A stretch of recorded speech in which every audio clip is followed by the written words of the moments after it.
Bonjour à tous. Alors aujourd'hui, je vous propose un exercice sur l'intégration par partie. Trois exemples, hein, ça va être, vous allez voir, assez long. Hein. Ça apprend comme ça à gérer les calculs de plus en plus longs pour être prêt pour le post-bac. Donc ici, à chaque fois j'ai mis un t carré, vous allez voir, en fonction de la situation, on ne gère pas ça de la même façon. Pour le 1, on a donc un t carré et un exponentiel. Ça, on a l'habitude. On va faire deux intégrations de parties successives pour faire descendre le degré de T2 en 2T, puis après en T, en constante, et on intègre. Pour le troisième, c'est exactement le même système. Par contre, vous verrez, pour le deuxième, petite variante, parce que pour ln de t, eh bien, on ne peut pas faire exactement pareil, donc vraiment intéressant à voir. Ensuite, j'essaierai à chaque fois de vérifier le calcul avec une machine différente, donc Casio, Texas et Numworks. Comme ça, vous pourrez voir un petit peu comment fonctionnent ces trois machines. Je vous souhaite une bonne vidéo. On est parti. Intégrale de 0 à 2 de t carré e de t dt. Donc ici, vous voyez, on a un produit. Alors, on va prendre u de t égale à t carré. Et on va prendre v' égale à e de t. D'accord? Ça veut dire qu'on aura besoin de u' de t et v. Ça sera donc une primitive exponentielle. Je vais prendre exponentielle. Voilà. Donc, notre intégrale de 0 à 2 de t de e de t dt, qu'est-ce qu'elle va devenir? Alors, ici, donc, vous avez vu, hein, ça j'ai choisi, c'est u de t, donc en dérivant, j'ai dit que ça faisait 2t.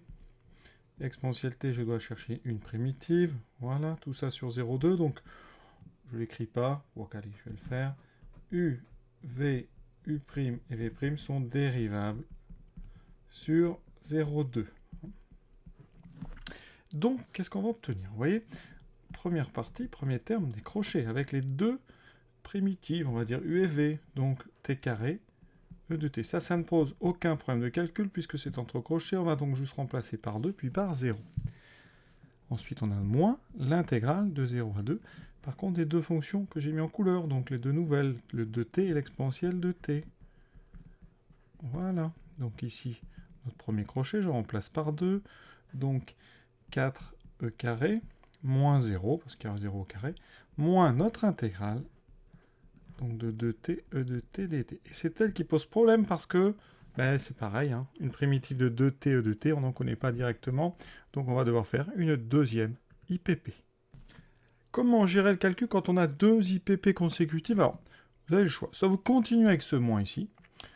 Ce qu'on peut faire quand il y a beaucoup comme ça de calcul, c'est faire séparément le calcul donc de l'intégrale de 2t, e de t dt. Alors, petite remarque, le 2 ici, si vous voulez, vous pouvez le sortir de l'intégrale. Par exemple, ça pourrait être 2 fois, vous voyez, l'intégrale de t, e de t. Voilà, ça peut être une façon de se débarrasser des coefficients parfois gênants. Vous n'êtes pas obligé, bien sûr, vous pouvez laisser comme ça. Donc moi, je vais faire le calcul à côté, donc 2t, e de t dt. On va faire exactement pareil. Hein. Vous allez donc devoir dériver 2t, donc ça donnera 2. Chercher une primitive de e de t. Là, c'est simple, ça fait e de t, vous voyez. Donc, en termes de rédaction, alors cette fois-ci, bon, on va garder u et v, on ne va pas changer de lettre, hein, mais c'est donc des u et v différents à chaque intégration par partie. Là, ça fera 2t, donc u', ça sera 2. v', c'est donc e de t, et v de t, ça sera donc e de t. On reprécise, u, v, u', v' sont dérivables sur 0,2 aussi, comme ça je ne le réécris pas. Et on est parti, donc entre crochets, les deux du haut, les deux primitives, voilà. 0 à 2, moins l'intégrale 0 à 2 des deux nouvelles, donc 2 e de t dt. Vous voyez, ça c'est facile à calculer. Je remplace par 2. 2 fois 2, 4 e carré. Moins 2 fois 0, 0. Moins mon intégrale, cette fois-ci la primitive, ben, c'est très simple. C'est elle-même. Vous pouvez prendre elle, on remplace. Donc on a 4 carré moins 2 e carré moins... Alors ici, pardon, on va mettre des parenthèses. Parce que ce moins ici, il est dans la parenthèse, donc ça deviendra un plus. Hein. Moins 2e0, ça fait donc moins 2, parce que e0, ça vaut 1. Donc qu'est-ce qu'il me reste? 4e carré moins 2e carré. Donc déjà 2e carré, moins fois moins, plus 2 fois 0, donc plus 2. Et vous voyez, bien ça, maintenant, je vais bien m'en servir dans mon premier calcul. Donc je reviens à ma première intégrale, 4e carré, moins, et dans les parenthèses, j'ai 2e2 plus 2. 4e2 moins 2e2, 2e carré, moins 2. Voilà donc comment on peut, vous voyez, calculer une intégrale à l'aide de 2 intégrations par partie successives. On va vérifier la calculatrice, puis on changera de calculatrice à chaque fois. Comme ça, il y en aura pour tout le monde. Donc sur une Casio, vous allez dans Calcul. D'accord? C'est dans Option ici. Calcul, intégrale. Donc vous mettez l'expression, donc t carré, alors là c'est x, hein, x carré, exponentielle. Donc exponentielle x. Voilà, la première borne 0, la deuxième c'est 2, on valide. Évidemment, ça donne une valeur approchée. Alors nous, on va vérifier, donc 2e carré moins 2. 2 fois alors, E, 2, moins 2. Suspense, roulement de tambour. Parfait. Voilà, on a bien bossé. Deuxième intégrale. Intégrale donc de t carré ln de t dt. Alors on pourrait avoir la même idée que on vient de faire, c'est-à-dire on dérive t carré et on baisse son degré. Mais le problème, c'est que, oui, quand on a donc l'intégrale de E2, E3, donc de t2 ln de t dt, le souci, c'est que si vous choisissez de dériver donc le premier, donc de t, vous allez avoir un problème parce qu'il va falloir une primitive de ln de t. Alors moi, j'en connais une. Hein, je peux vous la donner, vous la connaissez peut-être, c'est tn de t moins t. Le problème, c'est qu'après, vous allez être confronté sous l'intégrale donc à 2t fois t ln de t dt, et ça sera encore plus compliqué. Donc ça n'est pas du tout la bonne solution. Donc là, astuce, hein, et c'est souvent comme ça avec le logarithme, on va inverser notre produit. C'est-à-dire qu'ici, eh bien, je vais l'écrire sous la forme e de t, enfin quand je dis inverser, on va d'abord mettre le logarithme multiplié par t carré. Ici, on va dériver donc ln de t, c'est lui qui va jouer le rôle de u. On peut le dériver sur notre intervalle, il n'y a pas de souci, et on va chercher une primitive donc de t carré. Alors, vous en connaissez, hein. C'est t3, la plus simple, t3 sur 3. Donc je résume, on a pris u de t égale ln de t. Je peux le dériver parce qu'on est sur R plus étoile ici, on est entre E2 et E3 qui sont positifs. J'ai choisi V' égale à T2, donc je prends comme primitive, j'ai choisi T3 sur 3. Donc on voit bien que U, V, U' et V' sont dérivables sur E2, E3. D'accord? Alors, j'applique mon intégration par partie. Donc entre crochets, j'aurai donc les deux du haut, hein, les deux primitives, T3 sur 3 fois ln de t, qu'on prend entre E2 et E3, moins l'intégrale entre E2 et E3, donc les deux nouvelles, c'est-à-dire 1 sur t fois T3 sur 3 dt. Et là, vous allez avoir une simplification comme toujours d'ailleurs avec le logarithme, parce que le 1 sur t permet de simplifier.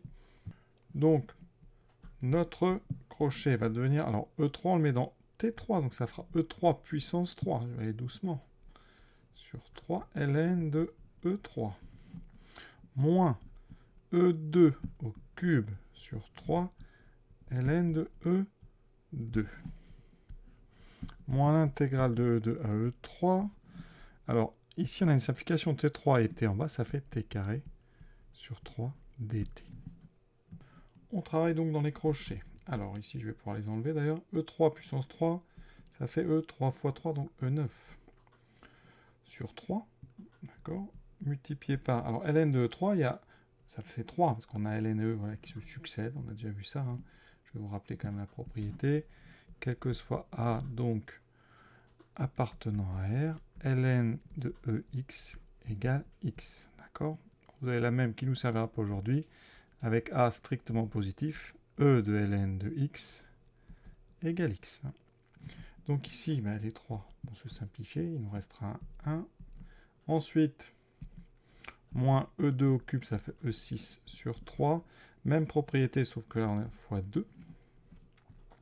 Moins notre intégrale.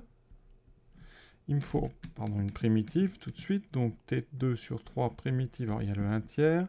Primitive de T2, c'est T3 sur 3. Donc ça fera T3 sur 9.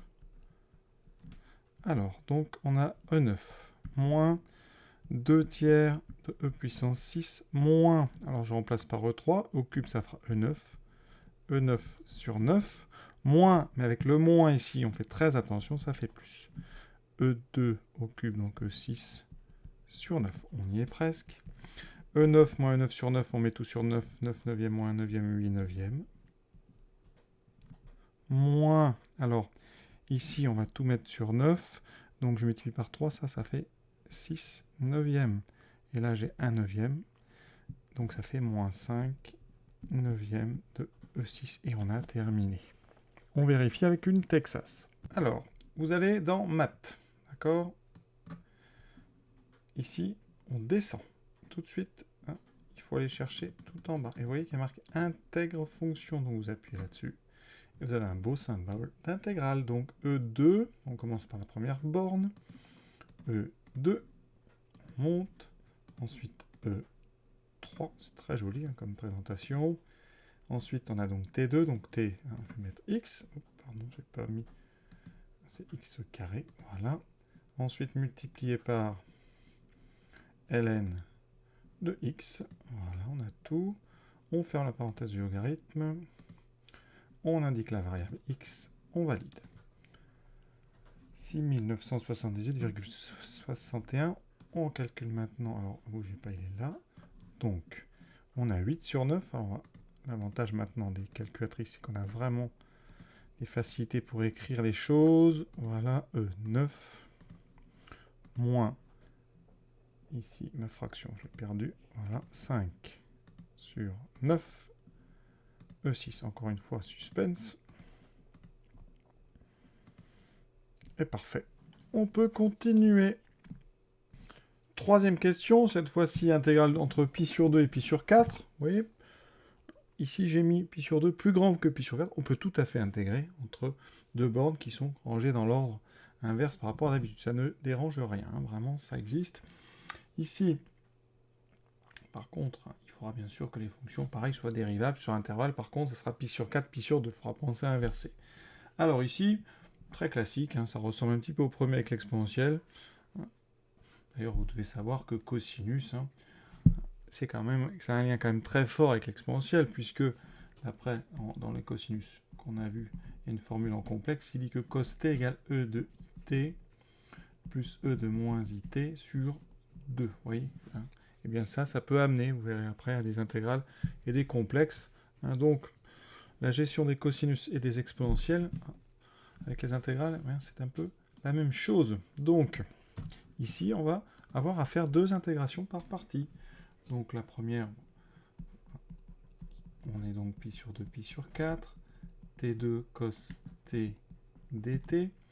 Donc, on va faire descendre le degré ici. Donc, on va dériver t2 et on va chercher une primitive de cos t. Vous connaissez, c'est sinus t. D'accord? Donc, je présente un peu. U de t, j'ai choisi t2. Donc, U', ça fait t. Hein. U et U' sont bien dérivables. V de t, alors je ne sais pas ce que c'est, mais V', j'ai choisi cos t. Donc, j'en déduis une primitive, je vais choisir sinus t. On a U, V, U' et V' qui sont dérivables. On pourrait se contenter de U et V dérivables et U' et V' continu, mais c'est plus facile d'écrire quand tout est dérivable bien sûr, sur pi sur 4, pi sur 2. Ça me donne, donc vous avez bien compris, les deux qui sont en haut, T2 sinus T, intégrale donc de pi sur 2 à pi sur 4, moins l'intégrale de pi sur 2 à pi sur 4, des deux du haut, des deux nouvelles, donc de T sinus T. Hein, pour ceux qui utilisent toujours la notation avec les 4 ici, dans le crochet, vous trouvez les deux premières écrites, et dans la deuxième intégrale, vous trouvez la diagonale que vous n'avez pas utilisée ici. Hein, au départ, vous avez celle-là, vous allez donc prendre l'autre diagonale, vous voyez, 2t sinus t. Alors, notre premier crochet, donc je remplace par pi sur 4. Pi sur 4 au carré, sinus pi sur 4. Moins pi sur 2 au carré, sinus pi sur 2. Donc il faut bien connaître ces valeurs de sinus. Hein. Moins l'intégrale. Alors ici, on est embêté parce que on a une deuxième intégration par partie à faire. Donc on va tout de suite la préparer. Alors deux façons de rédiger. Soit vous la faites d'affilée, mais attention avec ce moins. Alors comme tout à l'heure, je l'avais fait en dehors, là je vais le faire d'affilée pour vous montrer que ça reste quand même tout à fait gérable. Ici, pi carré sur 16. Sinus pi sur 4, vous devez savoir que ça fait racine 2 sur 2. Ensuite, sinus pi sur 2, mais ça vaut 1. Donc, il me reste moins pi carré sur le carré de 4. Moins, je vais ouvrir des parenthèses et je vais faire mon intégration dans les parenthèses. Quelles sont les nouvelles fonctions que je vais utiliser? Donc, je vais dériver de t. Ça va me donner 2. Je vais chercher une primitive de sinus. Alors, attention, c'est moins cosinus.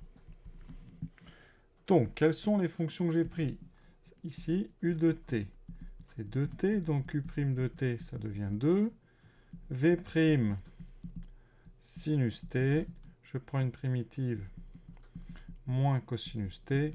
Effectivement, encore, dans les deux cas, uv, u' et v' sont bien dérivables sur l'intervalle considéré.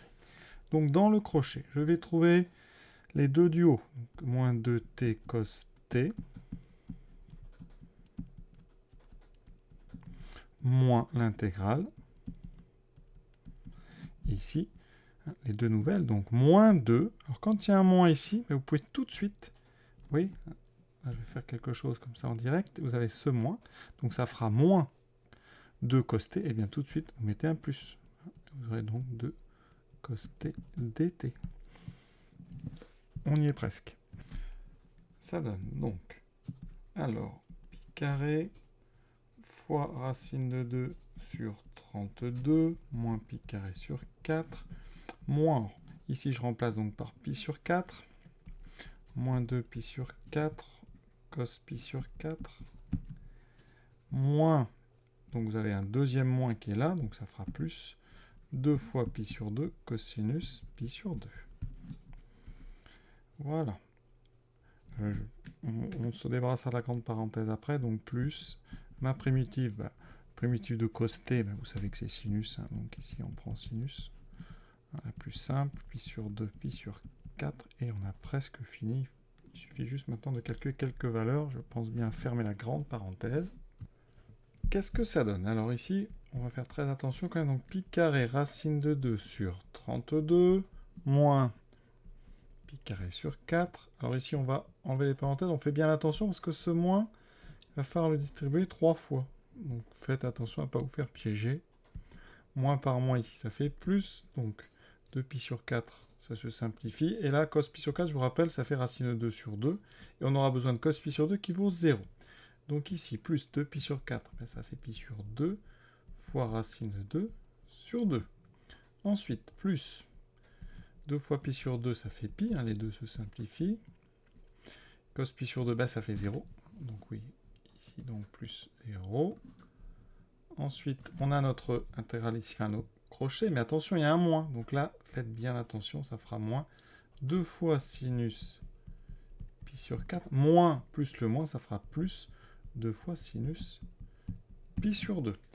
Résultat final, pi carré racine de 2 sur 32, moins pi carré sur 4, plus pi racine de 2 sur 4, moins, alors ici, sinus pi sur 4, on l'a déjà rencontré, c'est racine de 2 sur 2, fois 2, il reste racine de 2. Et ici, il reste donc plus, alors sinus pi sur 2, ça fait 1, donc il reste plus 2. On vérifie ça avec la Numworks. Nous voici donc sur l'émulateur Numworks. Ici, vous voyez, il y a marqué degré, il va falloir changer ça. Donc comment change-t-on? Les degrés, on va donc, ici on est dans la maison, vous descendez, il y a un endroit où il y a marqué paramètres, voilà. Et donc on va changer l'unité d'angle. Et on va mettre ça en radian. Voilà. Donc ici, vous voyez qu'il y a marqué rad. Ensuite, on remonte en haut.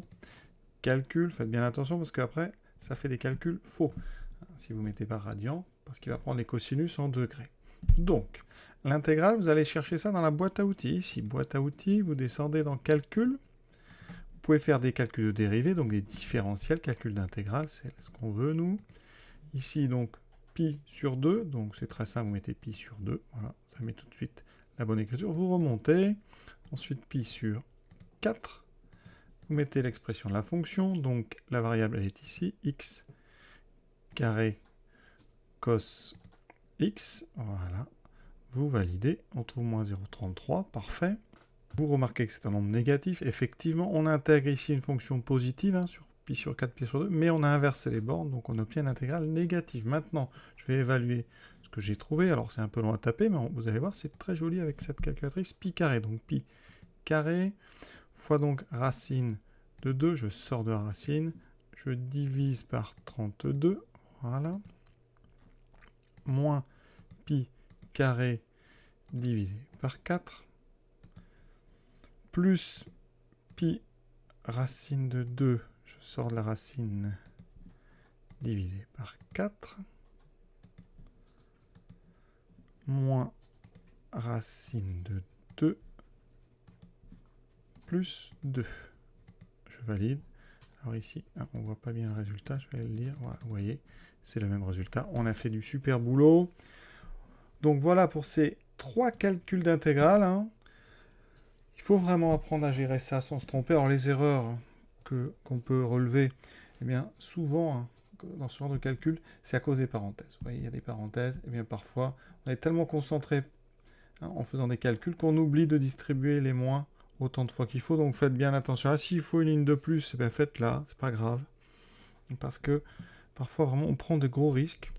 On les voit pas, mais petite erreur, vous voyez, par exemple, vous êtes concentré sur pi, sur racine sur 2, puis vous oubliez ici de distribuer le moins sur le dernier crochet. Voilà, ça arrive très souvent, c'est des erreurs bêtes, hein, ça peut arriver à tout le monde, mais ça peut vous faire perdre un temps fou. Voilà. Ensuite, pour les calculatrices, pensez à bien mettre le mode radian à chaque fois. Hein, dès qu'on fait de la trigo, il faut être en radian. Voilà. Je vous souhaite une bonne fin de journée à tous, en espérant que ça vous ait plu, bien sûr. À bientôt.